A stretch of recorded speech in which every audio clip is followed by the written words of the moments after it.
말씀, 12절까지 말씀인데 아마 8절까지 말씀으로 하고 넘어가야 될 것 같습니다. 예, 우리가 지금 예언 얘기를 이렇게 예언하고 또 지난주에 찬양을 하다 보니까 우리가 지금 말씀의 어디쯤인지의 흐름을 약간 놓칠 것 같아서 사도 바울은 12장에 지금까지 하나님의 언약은 이렇게 이루어졌어 라고 하면서 그러므로 얻어진 열매가 바로 너희 교회야, 에클레시아, 부르심을 받은 자 너희야, 새 백성 너희야 라고 이야기하면서 영적 예배와 그 부르신 존재들의 모습을 이런 모습이어야 돼 라고 얘기하는 첫 번째, 왜 사도 바울은 영적 예배와 분별을 이야기했을까라는 것을 우리가 살펴봐야 된다고 했어요. 영적 예배가 뭔지 그리고 분별이 뭔지 이렇게 나눴어요. 여러분, 영적 예배라는 것을 왜 다루냐면은 제사는 드렸지만 하나님의 뜻을 분별하지 못하는 형식적인 예배, 그러니까 죄의 변화를 확 시키심으로 하나님을 누리고 생명을 누릴 수 있는 삶의 예배를 누릴 수 있는 존재가 교회라는 것을 하나님은 말씀해 주셨다는 거예요. 그러니까 지금도 제가 계속해서 여러분들에게 찬양을 누리세요. 찬양 속에서 여러분들, 그래요, 여러분들의 열정 가지고 좀 더 소리를 지르면서 아멘할 수도 있고요, 좀 표현할 수도 있지만 여러분들 스스로의 제한돼 시켜놓은 하나님을 풀어내는 거는 제가 해줄 수 없어요. 그건 여러분들이 하셔야 돼요. 그래서 난 평생 한 번 안 잃어봤다라고 하면요, 여러분 한 번 일어남으로 반응해 보시라는 거예요. 언제까지? 주님이 은혜 주실 때까지. 내 안에 계신 주님이, 내 안에 계신 나의 심정이 주님을 뜨겁게 찬양할 때까지 여러분들 끊임없이 도전해 보세요. 누가 뭐라 그러겠습니까? 에이 뭐 그거야, 그럴 사람 없어요. 여러분 끊임없이. 근데 그게 어느 날 주님하고 맞아 떨어질 때가 있을 거예요. 그것을 여러분들 기억하시기 바랍니다. 그 주님을 사모하고 기억하시면요, 그 하나님은 우리 삶 속에서 더 세밀하고 더 친밀하게 역사하시는 하나님이에요. 근데 이게 종교화가 되어버리면 안 돼요. 그러니까 우리가 하는 것이 또 형식화되면 안 돼요. 그러면 또 주님의 역사하심은 떨어져요. 종교화는 생각하지 않는 믿음이기 때문에 그렇습니다. 고민하지도 않고요, 시킨 대로만 하면 복받아. 율법주의이기 때문에 그렇습니다. 자, 그러므로 우리는 우리 속에 있는 성부의 뜻을 알게 하시는 성령님의 음성에 순종하는 세상과 전혀 다른 삶을 살아감으로 참 새백성의 삶이 무엇인지 이 땅에서 나타나는 삶을 살아야 돼요. 제가 자꾸 하나님을 누리세요라고 하는 이유는 여러분들이 누리셔야지 이 땅에서 하나님의 뜻을 분별할 수 있어요. 여러분 맨날 전화해서 사모님 이게 맞아요? 목사님 이게 맞아요? 집사님 이거 맞는 거야? 할 수 없잖아요. 그렇죠? 그럼 우리는 믿지 않는 사람, 아니면 때로는 믿는 사람, 연약한 사람 맞닥뜨려서 이게 주님 앞에서 옳고 그른 것을 분별해낼 수 있어야 돼요. 왜냐하면 우리는 우리 안에 성령님이 계시기 때문에 진리가 무엇인지 분별이 돼야 돼요. 그러기 위해서 우리에게 뭐가 있어야 된다? 주님을 누림이 있어야 된다는 거예요. 그래서 여러분들 예배라는 시간, 어쩔 때는 또 똑같은 예배일 수 있습니다. 그러나 예배를 쉽게 여기지 마세요. 예배를 귀하게 여기시고 예배를 사모하세요. 따끔한 게 없고 막 많이 감동되는 게 없더라도 사모하세요. 그게 쌓이다 보면 여러분들 마음속에 주시는 말씀이 있을 줄 믿습니다. 그래서 형식이 아닌 성령의 생명의 원리로 이루어져가는 새 공동체에 대해서 정의를 내리고 나간다는 거예요. 그러면서 직분자들에 대한 얘기와 그 섬기는 일, 예언, 이것을 쭉 하는 거예요. 교회 안에서 되어져야 되는 것들을 이야기를 하고 있다는 것입니다. 이것은 에클레시아 개별적인 한 사람으로서 교회이기도 하지만 공동체로서도 포함되는 거예요. 아셨죠? 예. 그래서 각자에게 주신 분량, 은사대로 해라 라고 하는 것입니다. 내게 주신 은혜로 말미암아 너희 각 사람에게 말하노니, 무슨 말이에요? 그리스도 안에서 우리는 하나이지만 주님과의 관계에서는 뭐다? 개인이라는 것입니다. 예. 그래서 이 개인이 그게 공동체 안에서 한 뜻을 품게 하시는 하나님이어야 된다고 말했습니다. 자, 두 번째, 마땅히 생각할 그 이상의 생각을 품지 말고, 이게 무슨 뜻이라고 그랬어요? 나에게 주신 것과 나에게 원하시는 것에 대한 기준을 확실하게 하는 거예요. 그러니까 내가 원한다고 해서 내가 생각하는 게 이게 다 옳은 게 아니라는 것입니다. 하나님이 나에게 주신 게 있어요. 나에게 원하시는 게 있어요. 이건 우리 반드시 분별해내야 돼요. 그러니까 쉽게 말해서 교회에서 목회자에게, 하나님 목회자에게 원하시는 뭐가 있다? 마땅히 생각해야 될 게 있어요. 예. 그리고 장로님이면 장로님이 마땅히 생각할 봐야 되가 있는 거예요. 안수 집사님이면 안수 집사님의 마땅히 생각할 바가 있어요. 하나님이 나의 직분을 따라, 나의 상황을 따라서, 상황이 아니라 나의 직분까지만 하겠습니다. 직분을 따라서 주신 그 생각할 바가 있다는 것입니다. 예. 그것을 확실히 알아야 된다는 것입니다. 그래서 오직 하나님께서 각 사람에게 나누어 주신 믿음의 분량대로 자신이 받은 영적 은사의 성격을 잘 알고 사용하라는 것입니다. 이거 수준을 얘기하는 것이 아니에요. 이 사람이 영적 수준이 높네 낮네가 아니라 나에게 주신 것이 왜 주셨는지 확실하게 그것을 알고 어떻게 하라? 지혜롭게 생각하라 라고 얘기했습니다. 지혜롭게 생각하라는 말은 뭐라? 바로 분에 넘치는 교만함으로 하지 말라는 것입니다. 예. 그렇기 때문에 교회는 질서의 공간이기도 해요. 상하가 아니라 질서예요. 예. 그렇기 때문에 우리가 먼저 믿은 어떻게 보면 장로님이나 목회자 이렇게 존중하는 이유가 거기에 있는 거예요. 왜? 하나님은 질서의 하나님이니까. 그래서 내가 생각했을 때 내가 이렇고 저렇게 아니 내가 생각한 집사님 저렇게 이래서는 안 된다는 것이에요. 하나님이 주신 그 반드시 기준이 있어야 된다는 건데 그것이 첫 번째로 우리가 어떻게 하나 될 수 있는가? 그게 예언이라는 것이죠. 여러분 지난주에 우리가 지난주죠. 예언이라는 것을 나눴습니다. 예언은 무엇입니까? 하나님의 창조 의도와 그것을 이루어 가시는 경륜과 섭리와 원하심이에요. 그리고 그 시대마다 발생이 될 거라고 선포하신 것들이 예언이에요. 그러니까 이게 우리가 분별할 줄 알아야 된다는 거예요. 이런 분별이 있는 상황에서 우리는 각자에게 주신 분량대로 가는 거예요. 은사대로 가는 거예요. 그래서 하나님께서 이런 일들을 이루실 것이다. 하나님께서 이런 일을 이루어 가실 때 세상은 이런 일들이 발생될 거야 라는 거예요.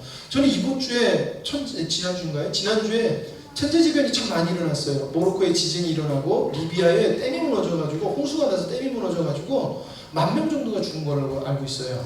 저 그걸 보면서 진짜 주님이 오실 때가 됐구나. 전쟁과 기근이 쉬지 않고 일어날 거라고 했거든요. 성경에서요. 그럼 우리가 할 일들이 뭐냐는 거예요. 여러분 이렇게 생각하셔야 돼요. 텔레비를 보면 뉴스를 보면서 저 사람 많이 죽었네. 어떡할까? 가서 도와줘. 당연하지만 도와줄 거지만 주님이 믿는 백성으로서 주님이 오실 때라는 것을 알고 분별하고 내가 어떻게 해야 되지라는 거예요. 자, 예언이란 하나님의 창조 의도와 그 이루심의 지혜를 발견해 나가는 것이다 라는 것입니다. 그래서 교회를 하나님께 이끌어 나가시는 그 이끌어내심을 우리가 발견해야 되는 거예요. 그러니까 제가 여러분들에게 늘 강조드리지만 하나님은 다른 교회도 그러겠지만 다른 교회에서도 저도 신앙생활이라기보다는 이렇게 어쩔 수 없이 예배를 드려야 될 긴 시간들이 있어서 드렸을 때 목사님들이 대부분 그 주 말씀 연결이 이렇게 되지 않아요. 보통 그냥 그 주에 은혜되는 말씀들인데 우리 교회는 되게 독특하게 길게는 몇 년치의 큰 틀을 가지고 계속 하나님을 움직이세요. 그리고 올해 같은 경우는 더더욱이 더 어떻게 하나님의 그 말씀이 연결이 돼요. 매주 지금 끊어지지 않고 자꾸 연결이 돼서 오고 있거든요. 그것은 하나님이 우리 교회를 통해서 하시고자 하는 일들이 분명히 있다는 것을 우리에게 말씀하시는 거예요. 그럼 우리가 뭔 줄 알아요? 바로 하나님의 십자가의 복음을 우리가 깨달아서 우리도 전할 수 있는 존재가 되어야 된다는 거예요. 그러기 위해서 여러분들의 언약이 되어야 되고요. 하나님의 사랑을 여러분들이 받은 하나님의 사랑이 되어야 되고요. 목사님이 쫓는 하나님이 아니라 여러분은 따르는 하나님이 되어야 되는 거예요. 그럼 계속해서 지금 말씀하고 있는 거예요. 우린 이것을 캐치해내는 게 뭐다? 예언인 거예요. 이걸 캐치해내는 게 예언인 거예요. 그러니까 믿음의 분량이 먼저 된 사람들이 이것을 캐치해내고 우리 교회가 하나님이 원하시는 게 이런 거야 라고 우리가 지체를 섬겨야 되는 거예요. 예. 같이 읽겠습니다. 시작. 그러므로 예언은 단순히 앞에 이루어질 일을 작성하거나 상상을 하는 것이 아니 하나님의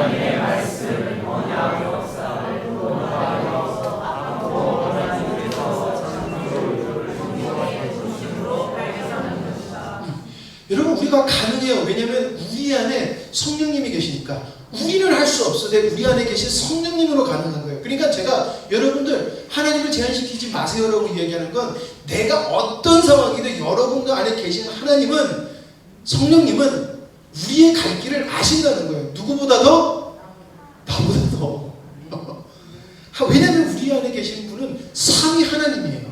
이 삼위 하나님은 당신의 모든 것을 정확하게 다 공유하시는 하나님입니다. 정확하게. 그러니까 누구를 우리는 계속해서 의지하면 돼요? 성령님을 의지하면 됩니다. 모르시겠으면요, 성령님 깨닫게 해주세요 라고 간구하고 기도하면 돼요. 그러면 주님께서 여러분들이 어떻게 하셔야 할지 여러분들을 인도하실 줄 믿습니다. 그리고 우리가 그렇게 하고 있어요.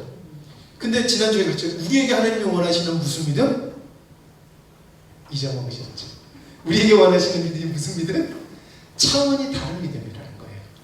욥의 얘기를 하면서 왜 욥이 기존에도 하나님을 잘 섬기고 하나님 앞에서 하나님의 마음을 상치 않게 하기 위해서 애썼지만 왜 그런 말도 안 되는 고난과 핍박을 주면서 하나님을 시험하셨냐? 하나님은 욥에게 차원이 다른 믿음을 주셨다는, 그건 뭐예요? 하나님을 봅니다라는 믿음을 주신 거예요. 그 하나님이 말로만 듣던, 설교 속에서 말로만 듣던 하나님이 아니라 내 삶에서 진짜 역사하시는 하나님을 만난 믿음이라는 거예요. 그랬더니 뭐예요? 차원이 그걸 다른 믿음이라고 표현하더라는 겁니다. 하나님 우리 교회 그걸 원하시는 거예요. 다른 교회처럼 우리가 특별해서가 아니라 이게 하나님의 작전이라는 것입니다. 예, 그렇기 때문에 여러분들 사모하세요. 네, 사모하세요.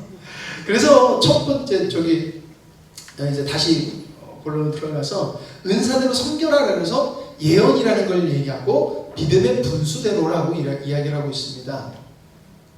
여러분, 교회는 반드시 각자 주신 은사의 분량을 따라 교회를 섬겨야 돼요. 예, 어떻게 보면 교회에서 드러나는 그 직분이 목사님하고 찬양하는 사람, 예, 어떻게 이렇게 제일 드러나게 되는 것 같아요. 그래서 귀중한 것 같지만 아닙니다. 우리의 모두 주신 하나님의 직분은, 그리고 은사는 다 귀한 거예요. 예, 하나가 없으면 엄청 불편해지고요, 많이 빠지면 불가능하게 돼버려요. 그러니까 아무리 작은 거라도 우리는 가장 귀한 거로 여기고 주님의 말씀에 순종하고 주님의 음성에 예민해야 될 줄 믿습니다. 그래서 예언이라는 건 경고, 권면, 판단, 그 마음의 비밀과 영감이에요. 그러니까 우리 교회가 어떻게 하나님 앞에 서 나가야 될지 우리가 그것을 바르게 알아서 내가 잘못 가고 있으면 내 스스로를 경고하고 권면하고 판단하고 그리고 주님을 바로 나갈 줄 알아야 된다는 거예요. 예. 그래서 이것은 객관적인 하나님께서 이런 마음을 주셨어 라는 것을 더하기 뭐다? 복음의 말씀을 가지고 복음의 말씀을 더해야 되는 거예요. 절대 내가 감동 주셨는데 나에게 하나님께서 감동 주셔서 이게 맞아 라고 하면 안 됩니다. 내게 감동 주신 이 감동이 복음에 보니까 이건 반드시 해야 되는 거더라, 이건 하나님의 말씀이다, 이렇게 가야 되는 거예요. 하나님의 말씀이다, 이렇게 돼야 되는 거예요. 자, 그래서 믿음의 분수대로라는 게 굉장히 중요합니다. 이것은 나중에 두 개의 나오는 은사에 대해서 같이 연결이 되고 있어요. 저번에 말씀드렸듯이 믿음의 분량대로라는 것은 바른 관계, 조화, 수학적 용어로 써요. 그러니까 전 지난번에도 말씀드렸죠. 수학적 컴퓨터에서 수학적 용어에서 하나라도 코딩하다 하나라도 틀리면 엉뚱하게 띠뜨잖아요. 그것처럼 정확해야 된다는 거예요. 믿음의 분량은. 그래서 자기에게 주신 그 분량대로 해야 되는 것이 굉장히 중요하다는 것입니다. 그래서 객관적인 믿음이 아닌 하나님께서 새 백성에게 주신 믿음의 정에 입각하여 하나님께서 주시는 예언의 말씀과 바른 관계, 조화를 이루어 선포되어야 합니다. 그러므로 하나님의 복음을 깨닫지 못하고 말씀을 넘어서 예언 선포되는 것은 절대 있어서 안 돼요. 그렇기 때문에 여러분, 우리가 그것에 온전치 못할 수 있기 때문에 두세 사람한테 점검받고 해야 된다고 사도 바울이 이야기를 하고 있는 거예요. 내 생각엔 그런 것 같은데 갑자기 막 선포하는 거는 죄송하지만 굉장히 교만한 거고 위험한 겁니다. 그래서 예언은 하나님의 창조 의도가 그것을 이루어가는 요거는 했었고요. 그래서 매우 엄중한 거예요, 여러분들. 예언한다고 여러분들 마음에 깨달으셨다고 해서 막 선포되는 거, 이거 되게 조심하셔서 하셔야 돼요. 예. 내 생각을 넣어서 거기다 해버리면 하나님하고 대적하는 게 돼버려요, 이거는. 그렇기 때문에 조심하셔야 돼요. 왜? 이건 하나님의 창조 의도와 하나님의 뜻에 관련되어 있기 때문에 그렇습니다. 우리가 잘못하면 이것을 해방하는 것이 된다는 것이에요. 자, 두 번째가 섬기는 일이면 섬기는 일로라고 해요. 그러면 섬김 무엇입니까? 섬김. 이 섬김은 포괄적 섬김이 말이에요. 포괄적인 거. 교회에게 주시는 사명을 따라 시대를 읽고 성경의 감동을 따라 섬기는 것을 이야기합니다. 우리는 섬김하면은 도와주는 거라고 생각을 해요. 그게 아니고요. 교회에 주신 사명을 따라 시대를 읽고 성령과 성령의 감동을 따라하는 것입니다. 그러니까 여러분 이걸 큰 포괄적으로 보면은 우리 영광스러운 교회의 섬김은 무엇일까요? 복음을 전하는 것이 우리의 섬김입니다. 우리에게 주신 사명이 우리 그걸 위해서 섬겨야 돼요. 예. 그럼 어떻게 섬겨요? 각자 주신 믿음의 분량대로 섬기셔야 된다는 것입니다. 여러분 그게 굉장히 잘 나타났던 게 바로 이번 여름 집회예요. 여러분들이 있는 곳에서 여러분들이 충실히 하나님이 뭘 원하시나 뭘 기뻐하시는가라는 것을 여러분들이 기도하고 고민하고 나갔을 때 여러분들 속에서 주님이 드러나셨어요. 그걸 누가 봤어요? 오신 분들이 봤고, 그러니까 그분들에게서 주님의 마음이 감동되니까 어떻게 돼요? 말씀을 잘 들으시잖아요. 찬양을 열심히 하시잖아요. 여러분 우리 섬김이 이렇게 귀한 거예요. 우리의 섬기는 것은 직분에 상관없이 그리스도의 몸된 교회를 섬겨야 되는 것입니다. 예, 그러니까 참 아름다운 게 우리 중고등부 애들 얼마나 잘 섬겨요. 이게 왜 잘 섬길까요? 엄마 아빠들이 하니까 애들이 따라하는 게 자연스럽잖아요. 이게 참 귀한 것 같습니다. 예. 섬기는 일로 섬김에는 직분이 없지만 직분을 주신 것에 합당한 섬김을 요구하십니다. 예. 그래서 목회자는 반드시 하나님의 뜻을 읽어내야 되는 게 목회자의 몫인 거예요. 힘들다고 나 귀찮다고 나 화난다고 안 받아내면 안 돼요. 성도들은 마찬가지인 거예요. 내가 아무리 힘들고 지치고 뭐 어떤 이유가 있어도 하나님이 나에게 직분에 따라 합당한 섬김을 해야 돼요. 그래서 섬기는 일로도 여러분들 예언에게 붙인 믿음의 분수대로라는 원리를 적용해서 해야 돼요. 그러니까 여러분들 있잖아요. 내가 하나님 말씀 막 읽다 보면 너무 막 깨달음이 있고 너무 좋아. 그래서 막 나누고 싶어. 그거 검증받고 하세요. 그리고 목사한테 허락받고 하시기 바랍니다. 왜냐하면은 내가 기분이 내가 은혜됐다고 막 하는 게 내 생각인지 아닌지에 대한 분별이 있어야 된다는 거예요. 만약에 그렇지 않으면요, 여러분들의 믿음이 분수되는 게 아니라 분수를 넘어서는 거예요. 그건 하나님 앞에서 악한 거예요. 아무리 내가 많이 가르치고 많이 섬겼어도 어떻게 되는 거예요? 그건 악하게 되어버리는 거예요. 여러분들 섬기시고 할 때 반드시 믿음의 분수대로 하셔야 됩니다. 그래서 목사님들이 그러잖아요. 우리 교회는 좀 그렇지 않지만, 왜냐면 우리 교회는 다 복음을 가지고 계시니까 그렇지만 다른 교회에서는 성도들끼리 모이는 거에 있어서 목사님들이 되게 긴장하세요. 목사님들이 성도들끼리 그룹을 해서 모여서 뭘 한다고 하잖아요. 되게 긴장을 하세요. 왜냐하면 저기서 엉뚱한 소리 해가지고 저쪽에 팩 해가지고 무너질까봐. 우리 그러진 않잖아요. 그게 복음을 우리가 가지고 있기 때문에 그래요. 그러나 우리가 넘어설 수 있다는 것이에요.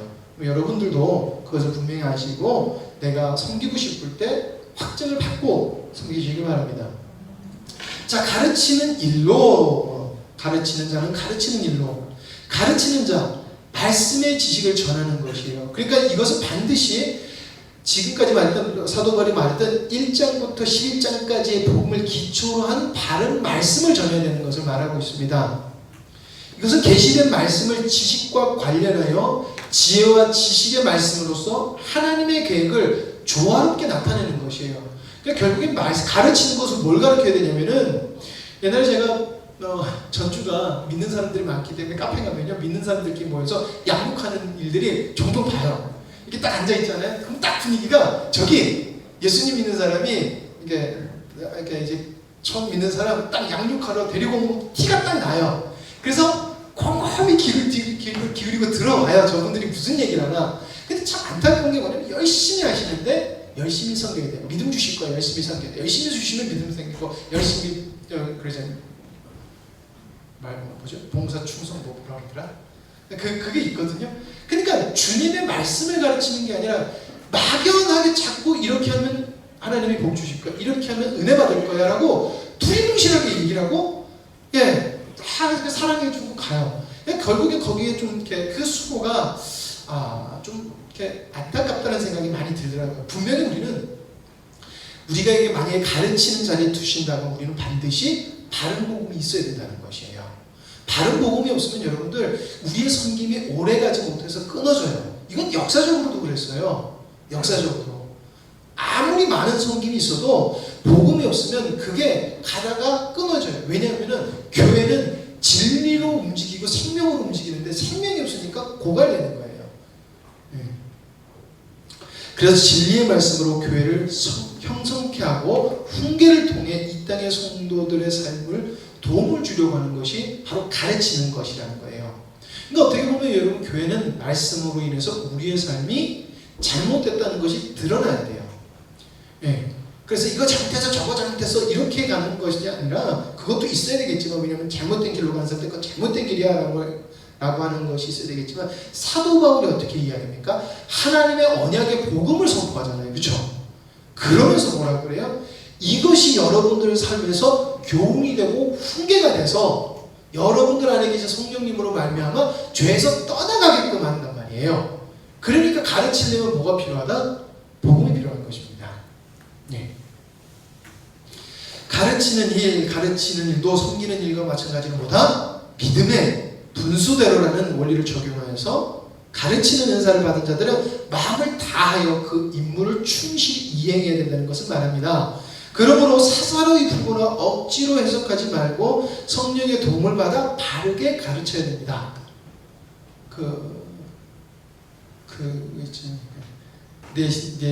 갑자기 죄송합니다. 내 시작은 미약하는 나중 창대하리라는 그 말이 욥기인데, 그게 원래는 거기에 그렇게 쓴 말씀이 아니거든요. 문맥을 보면 그 말씀이 아니에요. 근데 어디 가요? 우리 식당 가면은 다 걸려 있잖아요. 그쵸? 다 걸려 있죠. 식당에, 전주 가면요, 식당에 이렇게 믿는 분들 식당 많거든요. 가면요, 대부분 걸려 있어요. 내가 너를 창대케 하리라. 이러면 안 된다는 거예요.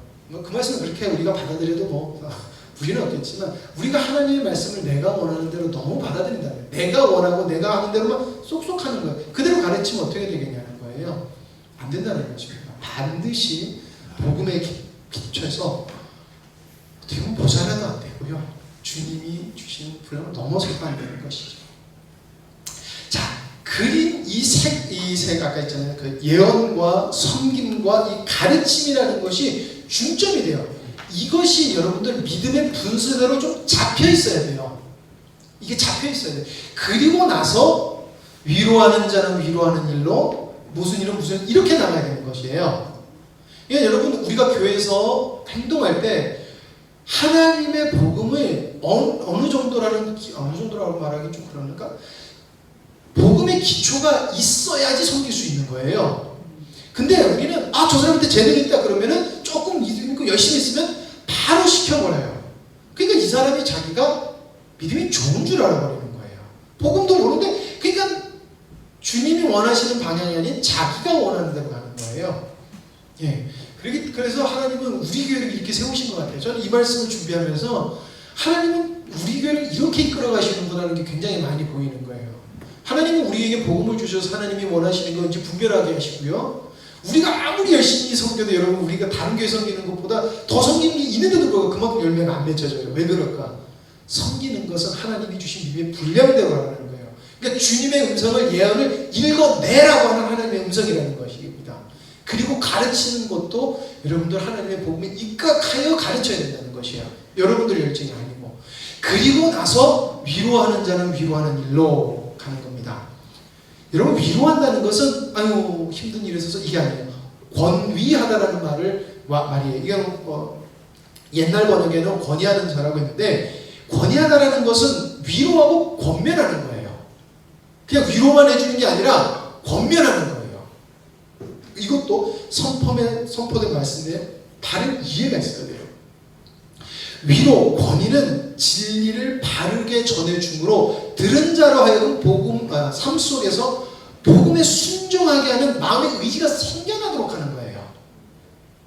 그러니까 우리 가서 아우 힘들었지 하는 게 아니라 반드시 하나님의 말씀을 가지고 그 사람이 마음에 하나님 복음에 순종하는 마음을 일어나게 해야 되는 것이 바로 위로라는 것입니다.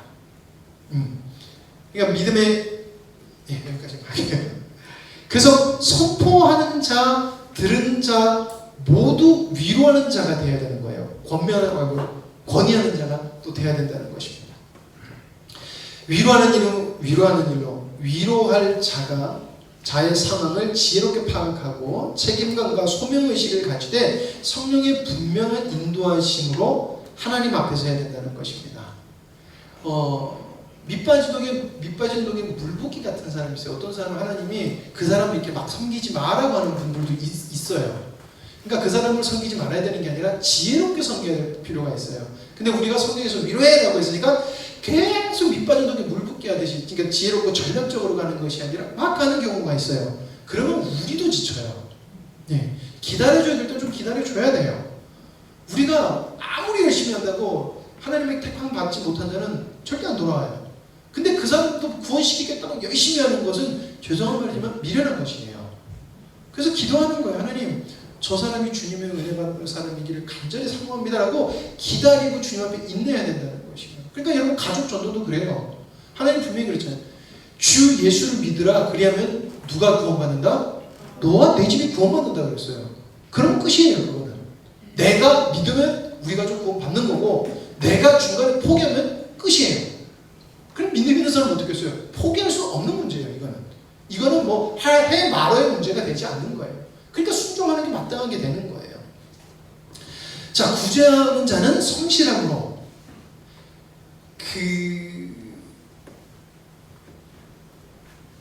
마음이 좋으신 분들은, 긍휼의 마음이 많으신 분들은 이 구제하는 일에 되게 열심히 해요. 좋은 거죠. 그러나 저는 구제하는 일도 하나님의 원하심이 있는지 없는지 정확하게 물어보고 하나님께서 응답해 주셔야지 하는 게 맞다라고 봅니다. 좀 죄송한 말로 지금은 옛날보다 못 먹고 못 입고 그러지 않아요. 지금 많은 사람들은 남들보다 못 먹고 못 입는 게 열받는 거지, 진짜 못 입고 못 먹는 사람이 거의 없어요. 우리 대한민국의 대부분. 근데 자기가 남들보다 못 입고 못 먹으니까 굉장히 낙심해 있는 사람한테 자꾸 주는 거는 그 사람들 그거 갖고 감사하지 않아요. 더 요구한다는 것이에요.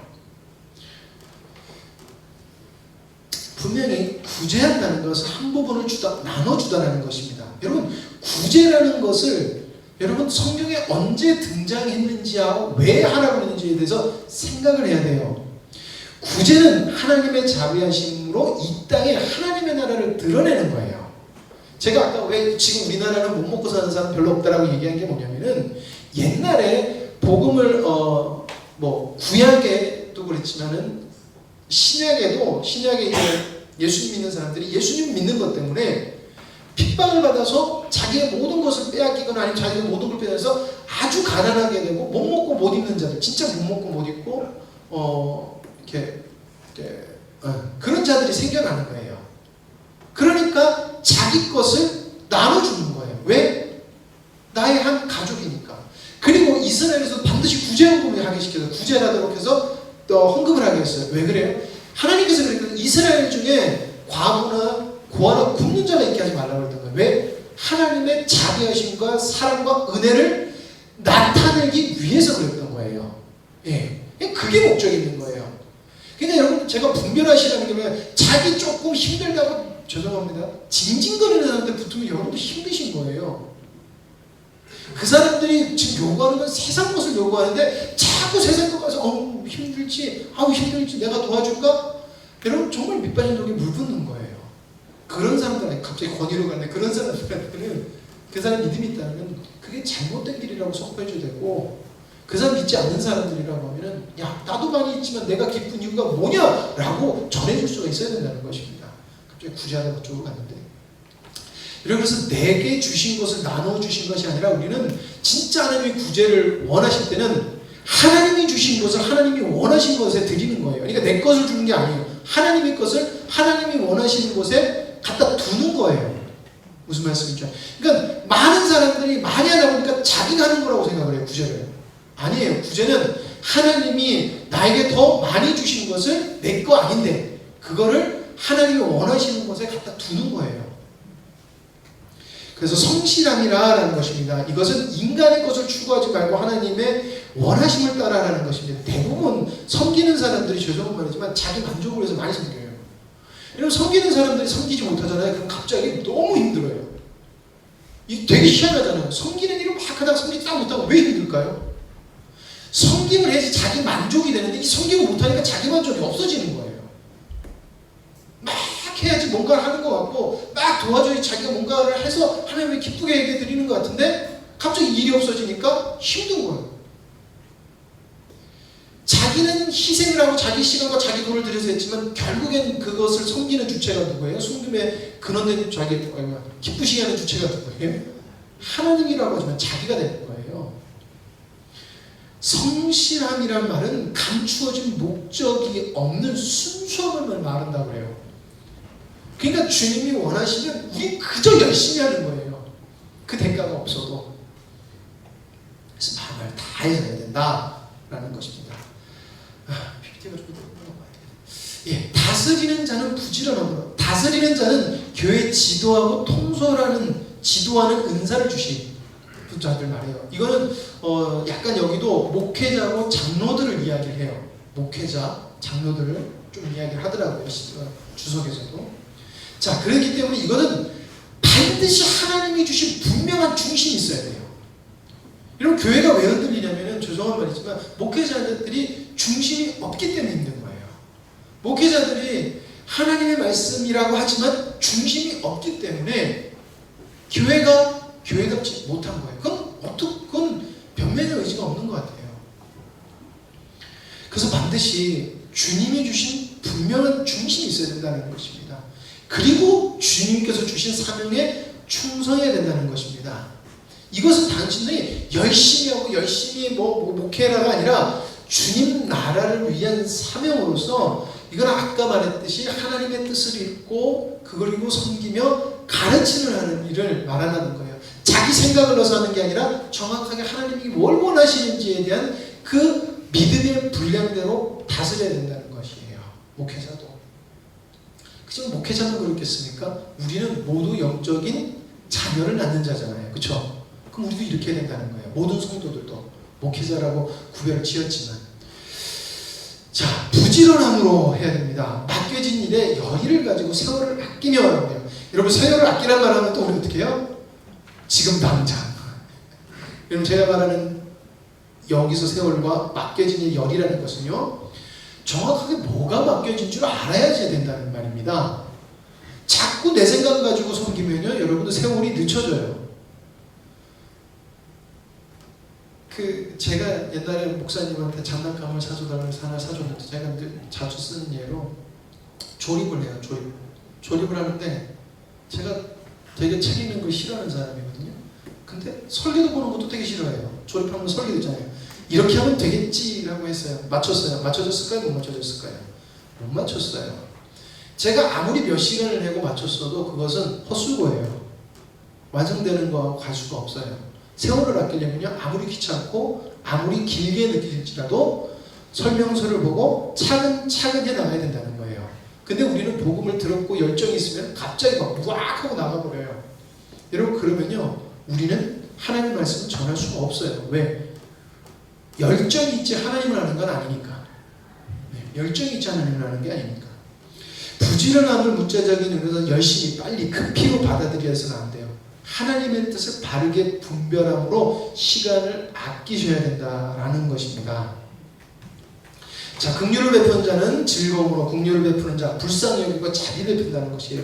바울이 유일하게 인간과 인간 사이에서의 긍휼을 여기서 넣었어요. 이거 헬라어 단어를 헬라어 단어가 긍휼이라는 단어가 몇 개 있는데 이 단어는 여기서만 썼어요.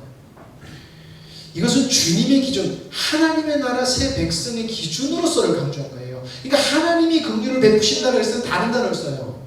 하나님의 자비하신 긍휼하시면 다른 단어를 썼지만은 여기서 이 단어를 쓴 이유는 뭐냐면 하나님의 새 백성의 새로운 존재는 하나님의 기준으로서 긍휼히 하게 되라고 얘기를 하고 있어서 그런 거예요. 그러니까 여러분들 제가 착한 사람은 사람을 긍휼하는 마음이 많기 때문에 자기가 되게 긍휼로운 줄 알아요. 근데 그 긍휼 말고요, 하나님이 주시는 긍휼함 말하는 거예요. 우리는 하나님이 주신 긍휼함이 있어야 돼요. 예, 그게 내 긍휼을 넘지 못하게 된다는 것입니다. 그러니까 여러분들 섬기실 때, 긍휼히 여기실 때 여러분 주님의 기준이 있어야 된다는 것입니다. 그래서 하나님께 은혜 받은 것은 분명히 아는 자에게서 뭐라고 좀 근데 하나님이 나에게 은혜 주신 것을 아는 자에게서 반드시 긍휼한 마음이 나올 수밖에 없어요. 예. 근데 이게 인간의 긍휼함과 구분을 하셔야 돼요. 자, 그래서 즐거움을 해라라고 합니다. 즐거움, 기쁨. 이것도 여기서만 사용됐어요. 자, 하나님께서 당신의 백성을 사랑하시는 그 마음을 알므로 오는 즐거움으로 해야 된다는 것이에요. 그러니까 하나님이 우리를 사랑하시는 그 즐거움이 얼마나 기쁜지 그 즐거움을 나도 알으라는 거예요. 이렇게 말하면 애들을 되게 재밌으면 부모들은 재미없어도 재밌잖아요. 어디가 놀러 가면 부모들 솔직히 애들 재밌는 거 별로 재미없거든요. 근데 애들이 재밌으면은 부모도 즐거워요. 왜요? 제가 얼마나 기분 좋아서 저 얼굴에 행복한 표정이 그 기쁨이 나에게도 전달이 되니까 어떻게 돼요? 나는 그 재미없어요. 뭐 우리 애들 막 방방 뛰러 가잖아요. 어른들이 방방 뛰다가 얼마나 재밌겠어요. 뭐 한번 까르르 마는 거죠. 애들은 막 3시간씩 뛰잖아요. 그럼 옆에서 언제 가나. 그러나 그 행복한 것 때문에 그 행복이 나한테 전해지는 것처럼 이걸 반대로 하는 거예요. 우리 하느님 아버지께서 긍휼하심이 얼마나 그걸 기뻐하시는지 우리도 느끼는 거라는 거예요. 예, 그래서 하나님께서 당신의 백성을 사랑하시는 그 마음을 알므로 오는 즐거움을 말하는 것이고요. 여기서 즐거움이라는 것은 인간의 사명을 이름으로 오는 만족, 자기 즐거움 이것도 아니에요. 오직 하나님이 즐거워하시는 것. 그렇기 때문에 여러분 찬양할 때 누리시라는 게 뭐냐면은 여러분들이 찬양함으로 여러분들이 반응하는 것들이 옆 사람에게 은혜가 되잖아요. 그것도 긍휼의 어떻게 보면 하나예요. 긍휼을 이뤄내는 하나님의 긍휼을 느끼게 해주는 하나라는 거예요. 여기서 나눠놨지만 그리고 뭐 여러 가지를 나눠놨지만 우리가 하나님의 뜻을 바르게 알고 그리고 바른 성김과 바른 가르침이 있다고 하면은 그리고 하나님의 언약이 나의 언약이고 하나님이 나의 하나님이 된다고 하면은 이 이후에 말하는 모든 것이 이건 자연스럽게 이루어지는 거예요. 그래서 초대교회는 이거 해라 저거 해라 하지 않고 교회가 성령의 음성대로 자발적으로 했어요. 그래서 제가 여러분들에게 지난주에 그랬죠. 여러분 찬양하고 싶다라고 하면은 찬양하고 싶다는 마음이 들면은 옆에 집사님한테 물어보세요. 집사님 찬양하고 싶지 않아요? 찬양 예배를 좀 드리자고 그러고 싶지 않아? 여기 좀 물어보세요. 아니라? 그러면 아니구나. 아직은 때가 아닌갑다. 또 다음에 또 물어보는 거예요. 아니면 다음에 또 기도해요. 기도하고 싶은데 우리 같이 모여서 기도하고 싶은데 집사님 우리 기도하고 싶지 않아? 그래 나도 기도하고 싶었는데 그럼 우리 다른 집사님한테 물어볼까? 한 3사람만 되면요 목사님한테 가서 우리 교회가 모두 기도하고 싶어요 그러게요. 그렇게 말하세요. 왠지 아세요? 여러분 3사람만 하나 돼도 거기에 하나님의 끌어가심이 있을 거라는 거예요. 예. 그리고 제가 그랬잖아요. 그래서 목사님한테 우리가 이거 합시다라고 얘기를 하자고요. 목사님, 하나님이 우리에게 이걸 하길 원하셔요 라고 같이 목사님 자꾸 우리 기도합시다. 이번 주 금요일은 기도하는 날입니다. 우리 정해놓고 기도하는 것도 있지만 목사님을 통해서 이거 합시다가 나오는 게 아니라 목사님 우리 이거 하고 싶습니다가 나와야 된다는 거예요. 우리 교회는 싫으시군요. 예, 그렇게 될 줄 믿습니다.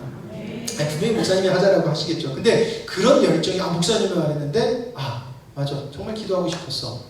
이런 영적인 동의가 우리 안에 있길 원한다는 거예요. 여러분들. 예. 그런 것들이 처음부터 이렇게 맞아지진 않을 거예요. 근데 우리 가운데 그런 것들이 조금씩 있어요. 그건 제가 지난주에도 말씀드렸지만 이게 커질 거라는 거예요. 어떻게 말하면 믿고 그렇게 나가면은 다음 주에 더, 다다음 주에 더라는 거예요. 그래서 우리 예배가 지난주에 아주 좋았고 이번 주에 떨어지는 게 아니라 매주 성장할 수 있다는 거예요. 전 그것을 바라봅니다. 비록 내가 연약해서 그렇게 못될지라도 그건 내가 연약해서 못한 거지 주님이 연약해서 못한 것이 아니거든요. 예, 우리 가운데 주님의 은혜가 풍성하게 있기 원합니다. 그래서 마지막으로 그냥 이건 읽고 가겠습니다.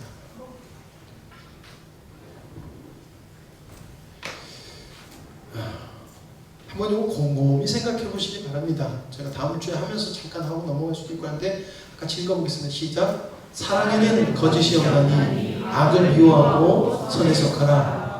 형제를 사랑하여 서로 우애하고 존경하기를 서로 먼저 하며 부지런하며 게으르지 말고 열심을 품고 주를 섬기라. 소망 중에 즐거워하며 환난 중에 참으며 기도에 항상 있으며 성도들의 쓸 것을 공급하며 손을 대접하기를 힘쓰라. 어떤 마음으로요? 아까 우리가 앞에 다뤘던 그 마음을 가지고 이렇게 하라는 거예요. 근데 그게 주님의 사랑이고 주님의 마음이라는 것이에요. 그는 분명히 된다는 거예요. 사랑에는 거짓이 없나니 하나님의 사랑에 거짓이 없다는 거예요. 그럼 우리 하나님의 사랑을 알면 되는 것입니다. 기도하겠습니다. 하나님 아버지 감사합니다. 오늘도 주님께서 귀한 은혜 주셔서 하루하루 더 주님께 다가가게 해주시니 주님 너무나 감사드립니다. 우리가 열심히 해서 잘 된 것 같은 교만한 마음이 우리에게 들지만 나는 그것은 잘못된 것이고 주님께서 오늘도 우리를 사랑하시고 연약한 우리를 품으시고 싸매주시니 우리가 주님 앞에 나아가고 주님께 순종할 수 있음을 고백합니다. 우리의 어떠함을 보시지 않고 우리를 사랑하시는 주님 아버지 하나님, 우리가 그 주님을 정말 충만하게 나의 주님으로 만나길 간절히 소망합니다. 지금 만났다고 하나 아버지 하나님, 이 만남이 너무나 미약한 만남을 주님 앞에 고백합니다. 주님은 위대하시고 모든 것이 능하신 하나님이라면 우리가 주님을 진정으로 만난다면 그 놀라움은 하나님 우리가 감히 상상도 못하고 감당도 못할 은혜일 줄 믿습니다. 믿는 자에게는 반드시 그것이 되게 해주겠다라고 약속하신 것이 하나님의 언약을 저희들이 다시금 기억합니다. 아무리 힘들고 지친 일이 있어도 그 소망을 내려놓지 않고 그 믿음을 다시금 기억하며 살아가는 저희들 되게 하여 주시옵소서. 그러므로 이 땅에서 주님이 주시는 천국의 삶을 온전히 누리는, 풍성히 누리는 저희들 되게 하여 주시옵소서. 모든 것을 주님께 맡겨오니 예수님의 이름으로 기도드립니다. 아멘.